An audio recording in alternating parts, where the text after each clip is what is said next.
जब आसमान ने खोला मौत का दरवाजा, भदोही में एक शाम 16 चीखे और तबाही का सन्नाटा। पोस्टमार्टम हाउस से लेकर गांवों की टूटी चौखटों तक तूफान के बाद सांसद पहुंचे पीड़ितों के बीच। प्रशासन राहत में जुटा, लेकिन सवाल अब भी हवा में तैर रहे हैं। भदोही की वह शाम अब सिर्फ एक तारीख नहीं रही, बल्कि एक ऐसा जख्म बन चुकी है जिसे शायद ही वर्षों तक कोई भूल पाएगा। 13 मई 2026 की शाम करीब 5:30 बजे जब आसमान पर अचानक काले बादलों का कब्जा हुआ, लोगों ने इसे सामान्य मौसम का बदलाव समझा था, लेकिन किसी को अंदाजा नहीं था कि यह बदलता मौसम कुछ ही मिनटों में मौत का संदेश लेकर आने वाला है। तेज हवाओं ने पहले धूल उड़ाई, फिर पेड़ों को जड़ों से उखाड़ फेंका। बिजली के खंभे सड़क पर बिखर गए, दीवारें ढहने लगी और देखते ही देखते पूरा जनपद एक भयावह चीख में तब्दील हो गया। भदोही की गलियों में उस शाम हवा नहीं दौड़ रही थी, बल्कि मौत अपने कदमों से गांव-गांव दस्तक दे रही थी। 14 मई की शाम तक प्रशासनिक आंकड़ों में 16 लोगों की मौत की पुष्टि हो चुकी थी, जबकि दर्जनों परिवार ऐसे हैं जिनकी जिंदगी हमेशा के लिए बदल गई। तहसील ज्ञानपुर में 3, भदोही में 9 और औराई में 4 लोगों ने अपनी जान गंवाई। कोई पेड़ के नीचे दब गया, कोई गिरती दीवार की भेंट चढ़ गया, तो किसी की जिंदगी बिजली के खंभे के नीचे दबकर खत्म हो गई। सबसे दर्दनाक तस्वीर सुरियामा थाना क्षेत्र के खरकसेन पट्टी गांव से सामने आई, जहां तेज आंधी के बीच एक विशाल नीम का पेड़ अशोक गौतम के मकान पर आ गिरा। कुछ सेकंड के भीतर एक पूरा घर मलबे में तब्दील हो गया। जब लोग दौड़कर पहुंचे तब तक बहुत देर हो चुकी थी। सुधा देवी, 4 साल की मासूम आरोही और 6 महीने की नन्ही जूही की सांसें हमेशा के लिए थम चुकी थी। घायल आदर्श और आयुषी जिंदगी और मौत के बीच संघर्ष करते हुए बेचू ट्रामा सेंटर भेजे गए। झिंगतेपुर गांव में नमाज पढ़ने गए शमसुद्दीन दीवार गिरने से मौत का शिकार हो गए, जबकि चकबनवारी में सरस्वती देवी बिजली के पोल के नीचे दब गई। औराई के सरौली गांव में मंदिर के ऊपर गिरा नीम का पेड़ 4 महिलाओं राजकुमारी लालती, गीता देवी और जानकी देवी की जिंदगी निकल गया। वहां अब मंदिर की घंटियों की जगह सन्नाटा गूंज रहा है। चौरी क्षेत्र के चांदी गहना गांव में बिजली का पोल गिरने से 10 वर्षीय विवेक गौंड की जिंदगी खत्म हो गई। एक ऐसा बचपन जो शायद कल तक सपने देख रहा था। गोपीगंज के कुलमनपुर गांव में 85 वर्षीय सवारी देवी पेड़ की डाल के नीचे दब गई। वहीं भदोही शहर के जमुनंद मोहल्ले में दीवार गिरने से आसमा बेगम ने दम तोड़ दिया। तूफान थम गया, लेकिन उसके बाद हर गांव में सिर्फ मातम बचा। कहीं टूटी छतें थी, कहीं उजड़े आंगन, कहीं खामोश चौखटें और कहीं उन लोगों की तस्वीरें जिन्हें अब सिर्फ याद किया जाएगा। इसी दर्दनाक माहौल के बीच भाजपा सांसद डॉक्टर विनोद बिंद पोस्टमार्टम हाउस पहुंचे और मृतकों के परिजनों से मुलाकात कर शोक संवेदना व्यक्त की। उन्होंने पीड़ित परिवारों को भरोसा दिलाया कि इस दुख की घड़ी में सरकार उनके साथ खड़ी है और हर संभव सहायता उपलब्ध कराई जाएगी। सांसद ने अधिकारियों से बातचीत करते हुए घायलों को बेहतर इलाज मुहैया कराने के निर्देश दिए और आर्थिक सहायता के मामलों में तेजी लाने को कहा।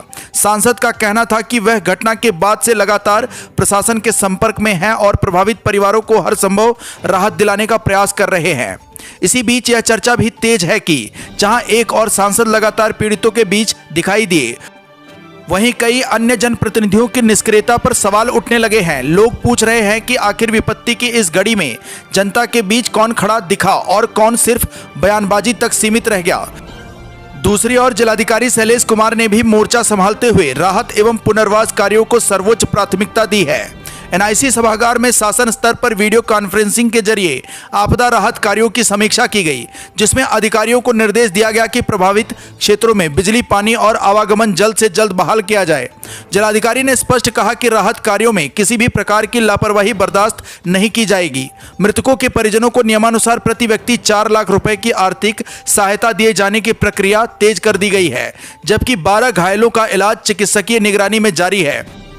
इसके अलावा तूफान ने पशुधन और आवासीय ढांचे को भी गहरा नुकसान पहुंचाया है। 28 पशुओं की मौत और 20 मकानों को नुकसान की पुष्टि हुई है, जिनके लिए शासन की ओर से मुआवजे की प्रक्रिया शुरू कर दी गई है। लेकिन इन सरकारी आंकड़ों और राहत घोषणाओं के बीच एक सच्चाई अब भी हवा में तैर रही है। क्या कोई मुआवजा उन चीखों को वापस ला सकता है? जो उस शाम अचानक हवाओं में खो गई। क्या उन मासूम आंखों की खामोशी भर पाएगा कोई सरकारी चेक जो अपनों को आखिरी बार भी नहीं देख सकी। भदोही आज सिर्फ तूफान की मार नहीं झेल रहा, बल्कि एक ऐसे दर्द के बीच खड़ा है जहां हर गांव की हवा में मातम घुला है। यह सिर्फ प्राकृतिक आपदा नहीं थी, यह वह शाम थी जब आसमान ने अचानक अपना चेहरा बदला और भदोही की धरती पर तबाही का ऐसा अध्याय लिख दिया जिसे शायद आने वाली पीढ़ियां भी याद रखेंगी। जनपद भदोही से सुरेश कुमार मिश्रा के साथ दीपक कुमार मिश्रा की रिपोर्ट। जो कल आंधी तूफान आया था उसमें जो है जो से की सूचना हम लोग को मिली कि 16 लोग जो है कि जाने गए और 8 लोग घायल हुए और हमारे 18 पशु की भी जान गई। लेकिन यहाँ पोस्टमार्टम हाउस पर अभी तक जो है कुल 11 डेड बॉडी आई हुई हैं, जिसमें 8 लोगों का जो है पोस्टमार्टम हो गया है, बाकी के प्रोसेस चल रहे हैं। तो हम लोग इतनी बड़ी घटना होने के बाद जो है मन बड़ा दुखित भी है, विचलित भी है और मैं दुखी परिवार के साथ खड़ा हूँ। मैं ईश्वर से प्रार्थना ही करूँगा कि परिवार को दुख सहने की शक्ति दे। और हमारी सरकार को भी पता है, हमारे माननीय मुख्यमंत्री जी यहाँ से भी फ़ोन आया था और हम सबके संज्ञान में है। जो भी दुखी परिवार है उसके भी मदद करने के लिए जो भी प्राकृतिक आपदा में जो भी मदद हो सकती है उसके लिए सरकार करेगी और हम लोग भी करेंगे। और जो घायल हैं उनके लिए इलाज का भरपूर प्रोग्राम किया। कंपनसेट का कोई गाइडलाइन है?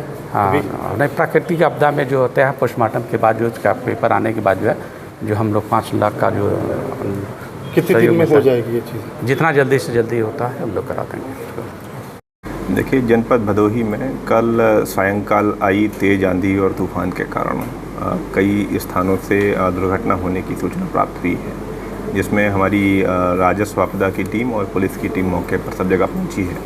मेरे द्वारा पुलिस अधीक्षक के द्वारा भी कई स्थानों पर जॉइंट विजिट किया गया है। तो जो सूचना अभी तक हम लोगों को मिली है उसके अनुसार अभी तक कुल 16 व्यक्तियों की मृत्यु हुई है। इसके अलावा 8 लोग घायल हैं और 18 पशुओं की भी हानि होने की सूचना मिली है। कुल 12-13 आवासों के भी दुर्घटनाग्रस्त हो जाने की सूचना प्राप्त हुई है। अभी भी हमारे यहाँ सर्वे का कार्य चल रहा है। हमारे जो रेवेन्यू की पूरी टीम है वो मौके पर है, पुलिस के माध्यम से भी सर्वे का कार्य कराया जा रहा है। तो इसमें जो है आपदा राहत के अंतर्गत विभिन्न प्रकार की सहायता धनराशि अनुमन्य है। जैसे ही जो है वहाँ से रिपोर्ट प्राप्त होती है, पोस्टमार्टम की रिपोर्ट आती है, तात्कालिक रूप से उनको राहत पहुँचाने का कार्य किया जाएगा। आकाश भूमि न्यूज, राष्ट्रीय समाचार पत्र व वेब न्यूज चैनल, निडर पत्रकारिता की एक अनोखी झलक।